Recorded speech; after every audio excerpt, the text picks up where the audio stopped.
This is the CBS Evening News. Dan Rather reporting. Good evening. Stock prices plunged today, their biggest one-day loss in 7 months. The market now has lost some 60 points since the election of George Bush, who was widely seen as Wall Street's favorite in the presidential campaign.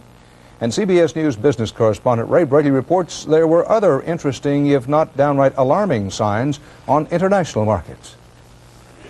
On financial markets around the world today, they were pounding down the American dollar, feeling now that George Bush has won the election, he may face the toughest battle of all. There will be no honeymoon period for President Bush, that he will be under enormous international pressure to do something about the budget deficit. On Wall Street, that same feeling sent the Dow Jones Industrial Average down more than 47 points in moderate holiday trading. And in the U.S. money pits nearby, another 10-month low for the dollar. Everyone just waited for the election to let loose. And since the election, the dollar's down approximately 2% from where we were. Martin Feldstein, Mr. Bush's top economic advisor, has said the dollar should go lower to help our foreign trade. But what's also bothering many money men is Mr. Bush's famous election pledge. Read my lips. No new taxes. While many Wall Streeters voted for Mr. Bush, some see no way the president-elect can cut the deficit and keep some of his other election promises without a tax increase. Absent an increase in taxes and a severe cut in the defense budget, we're headed for another financial crisis. The debt will have to be paid by somebody, and it looks like the market is saying that that day is not too far off. Abroad, they worry that a Democratic Congress could hinder any efforts to work out a deficit compromise. We're obviously going to wait and see what he's going to do, but I think patience is running out. What they say abroad now counts. We've been borrowing $10 billion a month from abroad to finance the deficit. Foreign ownership of U.S. government bonds is way up. Foreign ownership of U.S. stocks has shot even higher. If foreigners stay worried about the deficit, they could sell off those holdings. In that case, the dollar would plummet, maybe by 20% or more. Our inflation rate would shoot up, our interest rates would shoot way into double digits, and we could have a sharp drop into recession. All that could be prevented, financial experts say, by a cut in the deficit. But it won't be easy because estimates are the deficit would have to be slashed by at least $30 to $35 billion a year. And that's a lot of cutting. Dan? Thanks, Ray. The president of the West German parliament resigned today in the uproar over a speech he delivered yesterday commemorating the beginning of the Holocaust. In that speech, he said many Germans had welcomed Hitler as a hero, especially early, and turned their backs on the victims of Nazi terror. Bert Quint has the story. Philip Yenninger, West Germany's respected pro-Israeli parliamentary president, was accused of failing to express sufficient grief for the Third Reich's crimes against the Jews. But for many, his political sin was to deprive the German people of their usual alibi, that it was the Nazis, not they, who were to blame. This day was a day where we have been confronted again with this dark chapter of our history. He delivered a speech which was very difficult to take. And it became obvious with Yenninger's resignation that after half a century, many here still are not willing to face the fact that their parents not only made it possible for Hitler to come to power, but applauded much of what he did. That's what Yenninger said in a speech marking the 50th anniversary of organized terror against the Jews. He used the language of the times to describe those so-called German years of glory that led to the Holocaust, and he dropped the slogans of repentance customary on these occasions. This was an attempt, he said, to help Germans come to terms with the harsh reality of their past. But it was too much for his audience when he said that Germany abandoned humanitarian ideas and descended willingly into barbarism. The facts are completely undisputed. The Germans did welcome Hitler and all that, but still, he shouldn't have presented it in the way he did. Israel apparently was offended by Yenninger's detached tone. The way the history and the background of the Nazi period were presented in his speech cannot be acceptable to any Jew. This German Jewish leader disagreed. It was brutal what he said, brutal in the eyes of the Jews, but it was true. But today, Philip Yenninger paid the price for delivering a message that most Germans still don't want to hear. Bert Quint, CBS News, Bonn. Israeli troops sealed off the West Bank and Gaza today, rounding up Palestinian activists and driving home Israel's control over its occupied territories. At the same time in Algeria, Palestinian leaders from all over the world were gathering to declare a new state, an independent Palestine, in those same Israeli-occupied lands. Tom Fenton is our man in Algiers. Palestinian delegates are assembling here tonight on the brink of an historic decision. The Palestine National Council, the PLO's parliament in exile, seems set to declare an independent Palestinian state in the occupied territories. The Palestinian uprising in the West Bank and Gaza Strip has forced this decision. For the young Palestinians resisting Israeli occupation with rocks and firebombs, declaration of an independent state would be a psychological breakthrough. 40 years after the creation of Israel, the PLO is in effect being asked to accept half a loaf, to abandon its goal of the destruction of Israel and settle for a Palestinian state alongside the State of Israel. In recent weeks, PLO chairman Yasser Arafat has been shuttling around the Arab world, lining up support of Arab leaders for his campaign to make peace with Israel. The hardest part, and the test he must pass at this meeting, will be to override the objections of the Palestinian hardliners who would prefer to continue the armed struggle. The recent Israeli elections were a disaster for Arafat. The hardline government Prime Minister Shamir is now trying to form is expected to oppose Arafat's plan for an international peace conference. We are ready for peace with Israel. We have no problem. The problem is on the other side. The reality is that the State of Israel is still firmly in control of the occupied territories. Its army is braced for a new wave of resistance expected to accompany the Declaration of Independence Tuesday. After 40 years of saying no to Israel, the Palestinians are on the verge of saying yes. Now it's Israel that's likely to say no, and this could turn out to be another historic missed opportunity on the road to peace in the Middle East. Tom Fenton, CBS News, Algiers. And still to come on the Friday CBS Evening News, Betsy Aaron on animal hearts to save dying humans. And Bob Faw with a Veterans Day look at merchandising memories of Vietnam.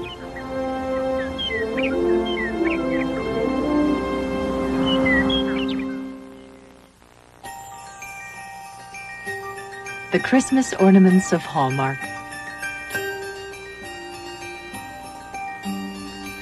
Hallmark ornaments aren't ordinary decorations. They're special little presents. For your family, your friends, for yourself. Keepsakes that bring back warm memories of wonderful people and wonderful times. You'll find them only at Hallmark, where there's more to Christmas than ever before. Nothing great lasts forever. Even the great crab harvest of '88 at Red Lobster. This may be your last chance to taste these 6 crab and seafood combinations starting at $7.95 with succulent king crab and delicate snow crab to dip, drip, and savor. Remember, all great things must come to an end. So hurry to the great crab harvest of '88 at Red Lobster. Friday through Sunday, try our steak and shrimp special. It's new, just $9.95. Action liquid vanish, vanish, vanish, clean so good, good, and freshens too. Liquid Vanish cleans tough rust stains below the waterline better than Lysol. Action liquid vanish. Whirlpool and I spent years becoming laundry experts, but now they make it easy for everybody. With so many choices of cycles and temperatures for most any fabric, even Grandpa might do a good job on the laundry. Nah. New controversy over abortion and over Reagan-Bush administration timing in moving right after Election Day to have the U.S. Supreme Court's 15-year-old abortion rights ruling overturned. CBS News law correspondent Rita Braver reports. The administration's suggestion that the Supreme Court consider using a Missouri abortion case to overturn the landmark Roe v. Wade decision brings into sharp focus an issue that flickered all through Campaign '88. What will happen to Roe v. Wade's almost blanket grant of abortion rights under a Supreme Court now heavily weighted with Reagan appointees, apt to be joined in the near future by Bush appointees? We are hopeful that eventually Roe versus Wade will be overturned. We have been saying this right is in danger, and it is in serious danger now. The case the Supreme Court is being asked to hear involves a Missouri law that prohibits public funding of abortions. In urging the court to consider this case, the administration repeated its argument, first made in 1985, that Roe v. Wade is flawed and based on an incorrect concept of privacy. The court rebuffed the administration in 1985, but earlier this year, Attorney General Richard Thornburgh promised to try again. I would be alert to opportunities that were appropriate for the court to, perhaps at some future date, reconsider its holding in Roe versus Wade. And pro-choice groups fear he may have succeeded. We now have a very different court. We have Antonin Scalia and we have Anthony Kennedy. The justices could decide to consider only the public funding issue in the Missouri case and not the broader issue of abortion as a whole. But even that would please anti-abortion advocates. There will be no road to overturning Roe if, in the absence of this kind of decision. It may be that Roe will continue on the books, but unless there's some groundwork laid, it will certainly continue on the books. And with George Bush in the White House, that groundwork is likely to be laid very quickly. Even Harry Blackmun, the justice who wrote the Roe v. Wade decision, has predicted its days are numbered. Rita Braver, CBS News, Washington. A Denver man is reported in good condition today after a procedure which already has raised an outcry from foes of abortion. As CBS News medical correspondent Susan Spencer reports, this operation involves Parkinson's disease, a degenerative loss of brain cells which afflicts an estimated 500,000 people in the United States. Doctors in Denver broke the news last night. They had performed this country's first transplant of human fetal cells into the brain of a person with Parkinson's disease. He is dramatically disabled. He is relatively young, 52 years old. He's had this disease since he was 32. For several years, doctors have used transplanted cells from patients' adrenal glands to produce the chemical missing in Parkinson's disease. Results have been mixed. Although using fetal cells has shown promise in animals, scientific uncertainty and protests from the anti-abortion movement over using fetal material had stopped doctors from proceeding in people. Most are awaiting federal guidelines on fetal transplants, guidelines not expected until mid-December. I think there may be people out there who are going to say, I told you so. No matter what is said, no matter how the regulatory effort goes, medicine won't wait. They'll be able to say that this is another way that the rights of the unborn may be abused. A spokesman for one anti-abortion group called the operation a criminal act. Another predicted a market for fetal flesh. The Denver doctors said they had waited until an abortion was over before they even asked the consent of the woman involved. We really get the tissue at the time when there are two decisions. Do we throw this away, or could this be used for scientific purposes?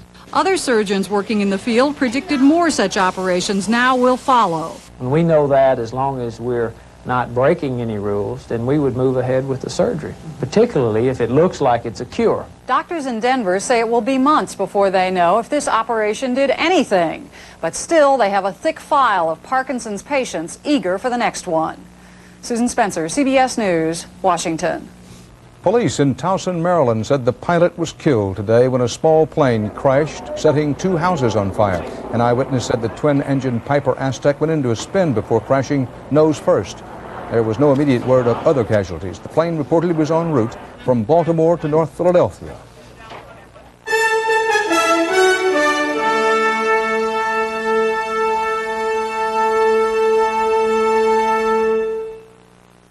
My priorities are fouled up. I love Kellogg's Raisin Squares simply for the taste. You're right. I'm self-indulgent and shallow. I know they have no salt or fat. I know that avoiding that stuff makes sense for my heart. No salt. That's a good reason to eat Raisin Squares. But me, I just keep stuffing them in purely for that yummy raisin in the middle. I thought I was intelligent. Well, I am. Kellogg's Squares. No salt, no fat. Relax. Enjoy them to your heart's content. The making of freeze-dried Taster's Choice. Start with superior fresh brewed coffee, then freeze it. Freeze-drying is the best way to lock in the fresh brewed taste and aroma. That's why the choice for taste is Taster's Choice. I woke up with this killer pressure from a sinus cold. Sinus cold. Pain. Pressure. Congestion. Couldn't breathe. Pain. Congestion. Pressure. The pain was awful. Congestion. Pressure. I took new maximum strength Dristan. I'm here. Discover new maximum strength Dristan. It combines 2 strong medicines to drain sinus cavities, unclog congestion, to relieve pressure and pain. And it won't make you drowsy. New maximum strength Dristan. Strong medicine for tough sinus colds. Got a nice minty taste to it. That's good. Can you say that about your liquid antacid? If not, taste new Tums Liquid. It has a nice taste to it. It's delicious. Tums tastes the best. New Tums Liquid. It works, and it really tastes good. The United States was forced by its Navy today to offer a formal apology to Japan because of a naval incident in which a U.S. ship practiced shooting missiles in the crowded waters of Tokyo Bay. CBS News Pentagon correspondent David Martin explains. Everybody looked uncomfortable. The American ambassador, Mike Mansfield, the commander of U.S. forces in the Pacific, Admiral Huntington Hardesty, and Japanese Prime Minister Takeshita. And with good reason. The Japanese today filed a formal protest, and the Americans tried to explain how this U.S. Navy destroyer, the Towers, could have opened fire in Tokyo Bay. The U.S. says it sincerely regrets the incident, which occurred Wednesday. There were only 10 dummy rounds filled with sand, but they came within a few hundred yards of this Japanese patrol boat. Had they hit, the rounds could have caused considerable damage. A column of water shot up 3 to 5 meters. The Navy says the Towers was merely testing one of its guns and was aiming at the water. But think of the public reaction in this country if a Japanese destroyer conducted a gunnery test in New York Harbor, and you get the picture. There were no injuries except to relations with Japan, where demonstrators regularly turn out to protest the arrival of U.S. Navy ships like the battleship New Jersey, believed to be carrying nuclear weapons. Accidents like this helicopter crash also do nothing to endear the U.S. military to Japanese citizens. In an apparent attempt not to further inflame anti-American sentiment, the Japanese government reportedly tried to hush up this latest incident, but now there will have to be an investigation, and the captain of the Towers will have to explain what he was doing in Tokyo Bay. David Martin, CBS News, Washington.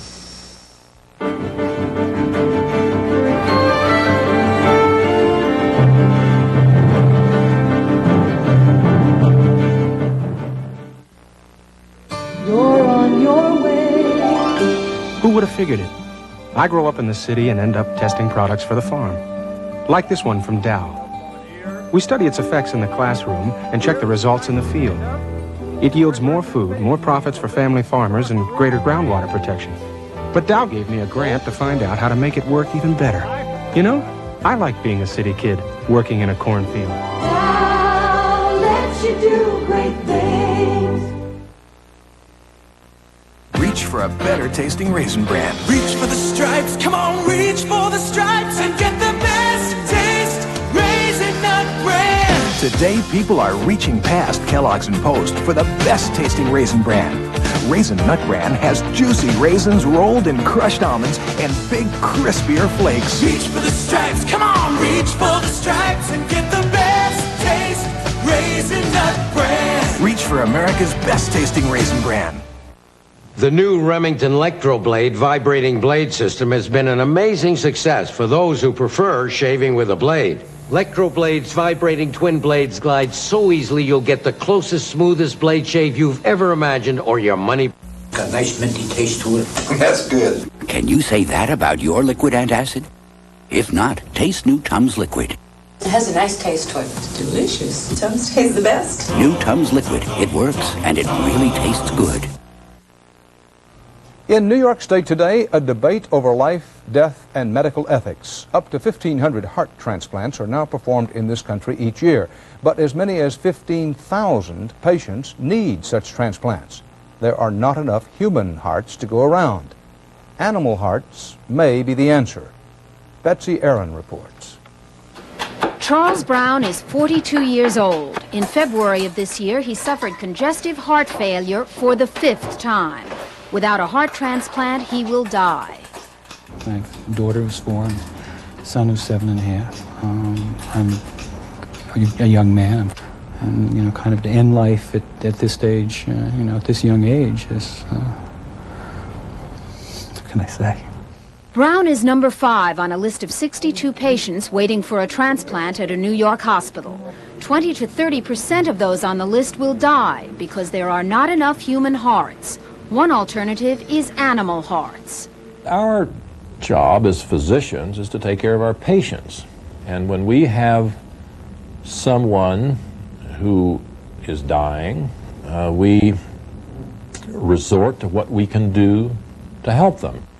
In 1963, Dr. Keith Reemsma proved animal-to-human organ transplants could be done when he successfully put chimpanzee kidneys into a human being. And it was done again in 1984 at California's Loma Linda Hospital. Baby Faye lived for only 3 weeks with a walnut-sized heart of a 10-week-old baboon. These animal organ transplants raised ethical questions. From an ethical point of view, the use of chimpanzees as spare parts is also highly questionable.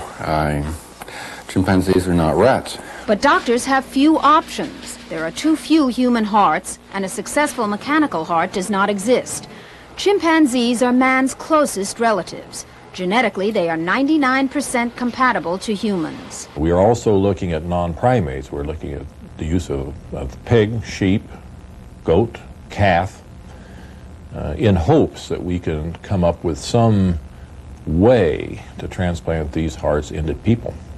Doctors are so close to trying this procedure that they, along with ethicists and animal rights advocates, have come from all over the world to meet in Harriman, New York this weekend to lay the groundwork for acceptance of this procedure. But Charles Brown has already accepted the possibility of receiving an animal heart. It would just be another heart, yeah. Doctors say another human will get an animal heart transplant soon, and they're convinced the operation will become commonplace. Betsy Aaron, CBS News, New York. 2 Soviet cosmonauts tonight broke the existing world's record already set by the Soviets for continuous time in space. 326 days of globe-trotting in orbit and still counting.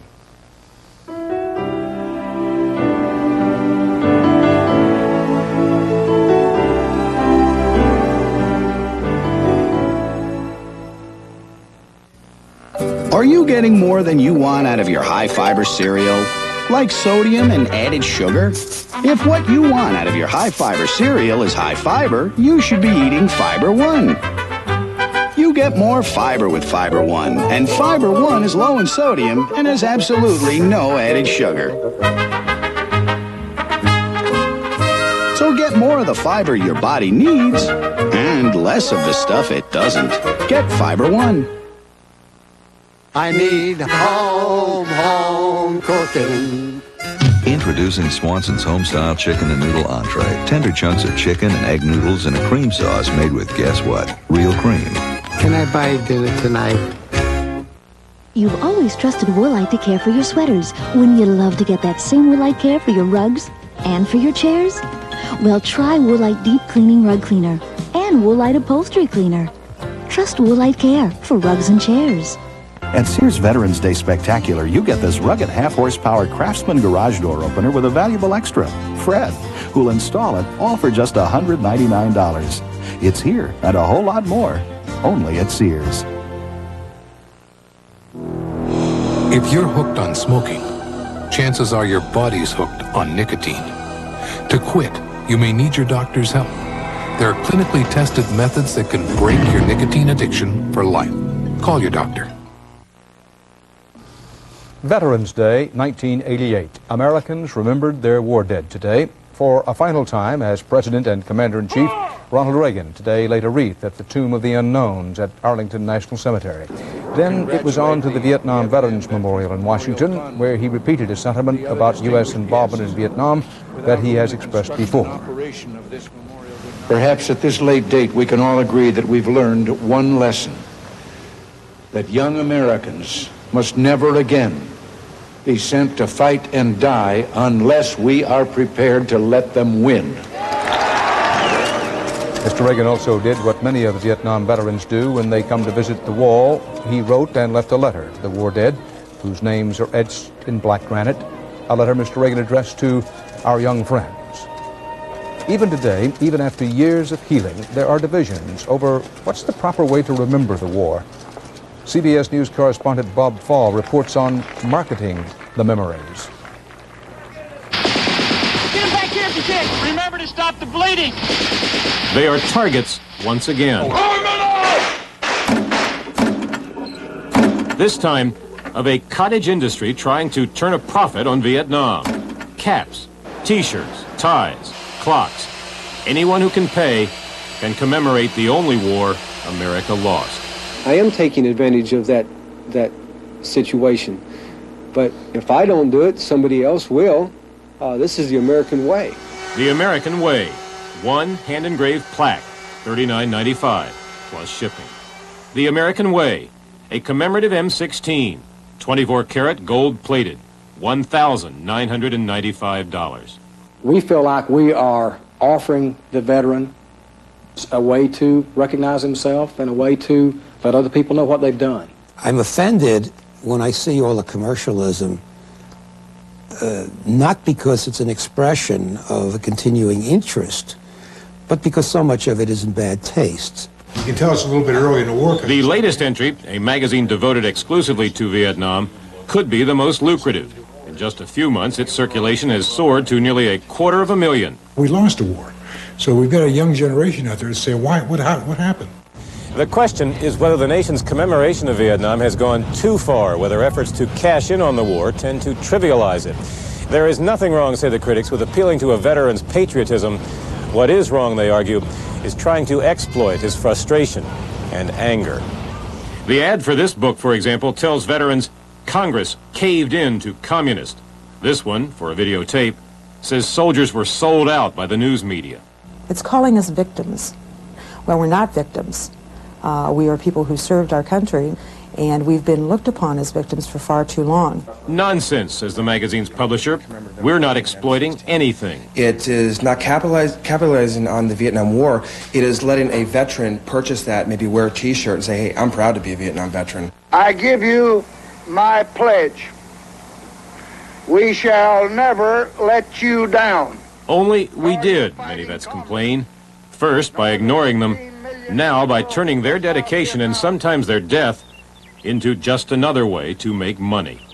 If the only way that I can try to make the American people not forget Vietnam is to put the word Vietnam in front of their face on T-shirts, then I will throw it at them that way. I think that plays to the people who still need to feel that they're the warrior. We need to get out of the camis, get out of the weapons, and get on to being citizens of the country. What happened in ceremonies today is one measure of what we think about Vietnam. All this is another. Each shows what we consider precious and says as much about the country today as it does about a war then. Bob Fall, CBS News, Washington.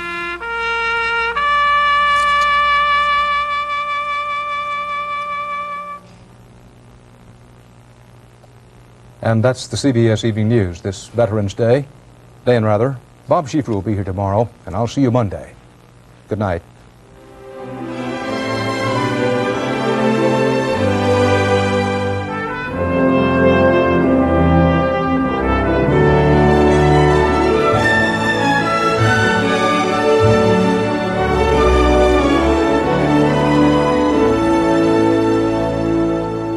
This is CBS.